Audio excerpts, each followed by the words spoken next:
Hello વિદ્યાર્થી મિત્રો, આજે હું તમારા માટે લઈને આવી છું નિબંધ આદર્શ શિક્ષકનું વ્યક્તિત્વ. નિબંધનું નામ છે.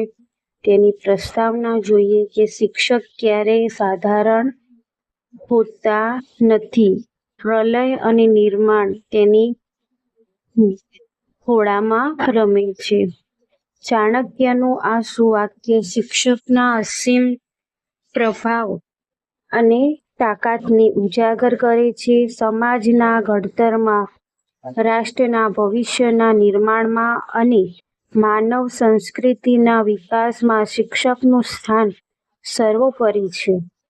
એક આદર્શ શિક્ષક માત્ર ચાર દિવાલોની વચ્ચે પુસ્તકીય જ્ઞાન આપનાર વ્યક્તિ નથી, પરંતુ વિદ્યાર્થીના જીવનને સાચી દિશા આપનાર અને તેના ચારિત્ર્યનું ઘડતર કરનાર સાચો શિલ્પી છે. આદર્શ શિક્ષકના મુખ્ય ગુણો. વિષય પર સંપૂર્ણ પ્રભુત્વ. એક આદર્શ શિક્ષક પોતાના વિષયનો ઊંડો જાણકાર હોય છે. તેનું જ્ઞાન માત્ર પાઠ્યપુસ્તક પૂરતું સીમિત હોતું નથી, પરંતુ તે વર્તમાન પ્રવાહોથી પણ માહિતગાર હોય છે. પ્રેરણાદાયી વ્યક્તિત્વ અને ચારિત્ર્ય. શિક્ષકનો પહેરવેશ, તેની બોલવાની શૈલી, તેની નિયમિતતા અને તેનું આચરણ વિદ્યાર્થીઓ માટે એક જીવંત ઉદાહરણ પૂરું પાડે છે. શિક્ષકનું વર્તન જ વિદ્યાર્થીઓ માટે સૌથી મોટો પાઠ છે. સહાનુભૂતિ, ધીરજ અને નિષ્પક્ષતા. દરેક વિદ્યાર્થીની ગ્રહણ શક્તિ અને કૌશલ્ય અલગ અલગ હોય છે. આદર્શ શિક્ષક નબળા વિદ્યાર્થીઓ પ્રત્યે વિશેષ ધીરજ દાખવે છે અને કોઈ પણ પ્રકારના ભેદભાવ વિના તમામ વિદ્યાર્થીઓને સામાન્ય પ્રેમ અને માર્ગદર્શન આપે છે. વિદ્યાર્થીના સર્વાંગી વિકાસમાં ફાળો. શિક્ષકનું કામ માત્ર અભ્યાસક્રમ પૂરો કરવાનું નથી. આદર્શ શિક્ષક વિદ્યાર્થીની અંદર છુપાયેલી સુષુપ્ત શક્તિઓને ઓળખીને તેને બહાર લાવવાનું કાર્ય કરે છે. તે વિદ્યાર્થીઓમાં રાષ્ટ્રપ્રેમ, સામાજિક જવાબદારી, નૈતિક મૂલ્યો અને માનવતાના ગુણોનું સિંચન કરે છે. મુશ્કેલીના સમયે તે એક મિત્ર અને માર્ગદર્શક તરીકે વિદ્યાર્થીની પડખે ઊભો રહે છે. નિબંધનો ઉપસંહાર જોઈએ કે શિક્ષક એ મીણબત્તી જેવો છે, જે પોતે બળીને બીજાને પ્રકાશ આપે છે. જે શિક્ષક પોતાના જ્ઞાન અને વાત્સલ્યથી વિદ્યાર્થીઓના હૃદયમાં કાયમી સ્થાન મેળવી લે છે, તે જ સાચા અર્થમાં આદર્શ શિક્ષક છે. ડૉક્ટર સર્વપલ્લી રાધાકૃષ્ણ અને ડૉક્ટર એપીજે અબ્દુલ કલામ જેવા મહાનુભાવો આજના શિક્ષકો માટે દીવાદાંડી સમાન છે. રાષ્ટ્રનું સાચું ભવિષ્ય વર્ગખંડોમાં જ ઘડાય છે અને તેનો મુખ્ય આધાર આદર્શ શિક્ષક જ છે. હવે જોઈએ ચર્ચાપત્ર.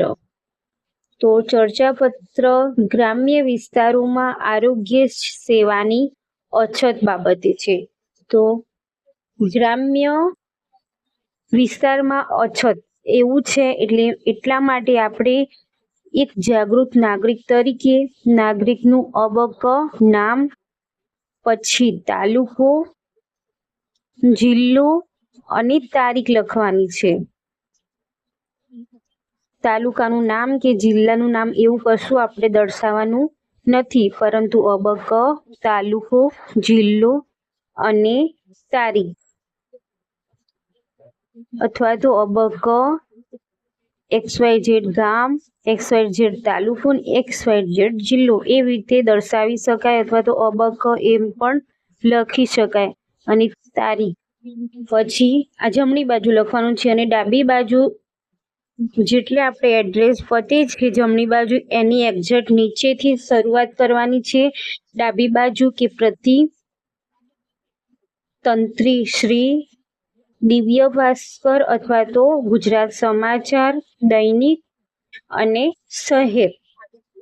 પછી વિષય લખવાનો છે કે રાજ્યના ગ્રામ્ય વિસ્તારોમાં પ્રાથમિક આરોગ્ય સેવાઓની ગંભીર અછત બાબતે. હવે માનનીય તંત્રી શ્રી, આપના લોકપ્રિય અને પ્રતિષ્ઠિત અખબારના લોકમત વિભાગના માધ્યમથી હું સરકાર શ્રી અને સંબંધિત તંત્રનું ધ્યાન રાજ્યના અંતરિયાળ ગ્રામ્ય વિસ્તારોમાં પ્રવર્તતી આરોગ્ય સેવાની ગંભીર અછત તરફ દોરવા માંગુ છું.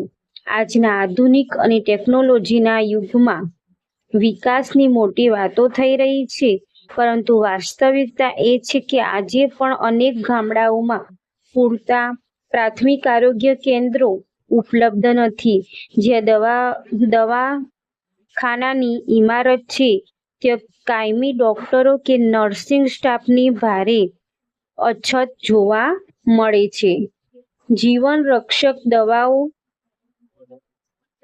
અને ઇમરજન્સી સુવિધાઓનો સદંતર અભાવ છે. આ સુવિધાઓના અભાવે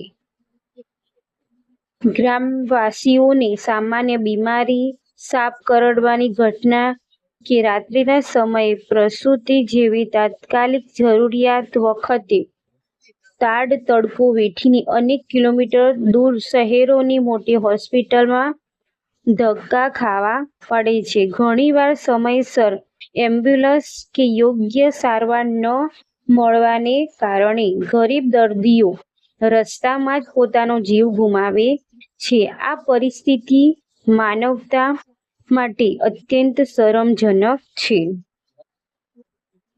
સરકારશ્રી અને આરોગ્ય વિભાગને મારી નમ્ર અપીલ છે કે દરેક ગ્રામ પંચાયત સ્તરે મોબાઈલ ડિસ્પેન્સરી ની સુવિધા શરૂ કરવામાં આવે. નવા પાસ થતા મેડિકલ વિદ્યાર્થીઓ માટે ગ્રામ્ય વિસ્તારોમાં ફરજિયાત સેવાના કાયદાનો કડક અમલ થાય અને ટેલિમેડિસિનનો વ્યાપ વધારવામાં આવે.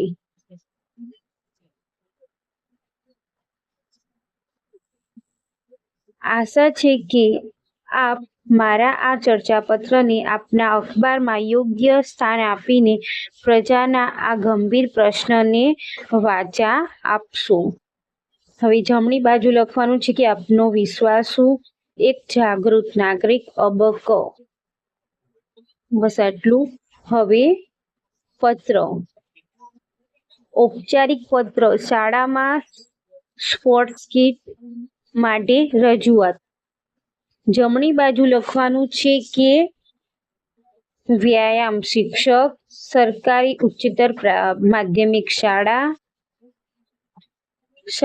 પછી ગામ અથવા તો શહેર અને તારીખ લખવાની છે.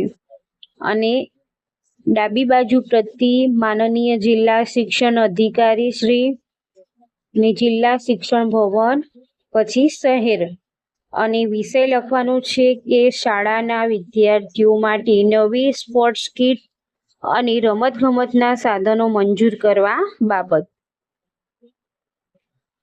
પછી પત્રની શરૂઆત કરવાની છે કે સવિને સાદર પ્રણામ. ઉપરોક્ત વિષયના અનુસંધાનમાં જણાવવાનું કે હું શહેરની સરકારી ઉચ્ચતર માધ્યમિક શાળામાં વ્યાયામ શિક્ષક તરીકે ફરજ બજાવું છું. આપની શાળાના વિદ્યાર્થીઓ શિક્ષણની સાથે સાથે ખેલ મહાકુંભ અને રાજ્ય કક્ષાની વિવિધ રમતગમત સ્પર્ધાઓમાં સતત ઉત્કૃષ્ટ દેખાવ કરીને જિલ્લાનું નામ રોશન કરી રહ્યા છે.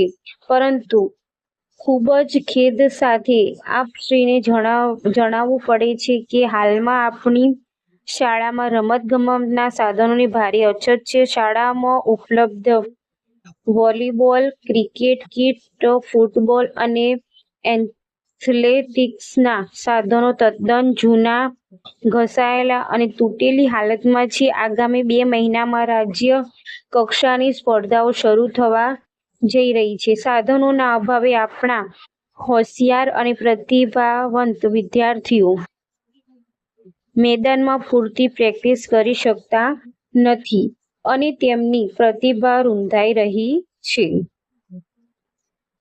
વિદ્યાર્થીઓના શારીરિક અને માનસિક વિકાસને વેગ આપવા તથા તેમને સ્પર્ધાઓ માટે સજ્જ કરવા નૂતન સાધનોની તાતી જરૂરિયાત છે. આથી આપશ્રીને મારી નમ્ર વિનંતી છે કે શાળાના વિદ્યાર્થીઓના હિતને ધ્યાનમાં રાખીને વિશેષ ગ્રાન્ટમાંથી વહેલી તકે નવી સ્પોર્ટ્સ કીટ અને રમતગમતના સાધનોની ફાળવણી કરવા મંજૂરી આપશો. જી. સહકારની અપેક્ષા સહ જમણી બાજુ લખવાનું છે કે આપનો વિશ્વાસુ વ્યાયામ શિક્ષક અને સ્કૂલનું નામ ન લખીએ તો ચાલે, પરંતુ આપનો વિશ્વાસુ વ્યાયામ શિક્ષક અથવા તો XYZ. આ હતા આપણા નિબંધ, ચર્ચાપત્ર અને પત્ર લેખ.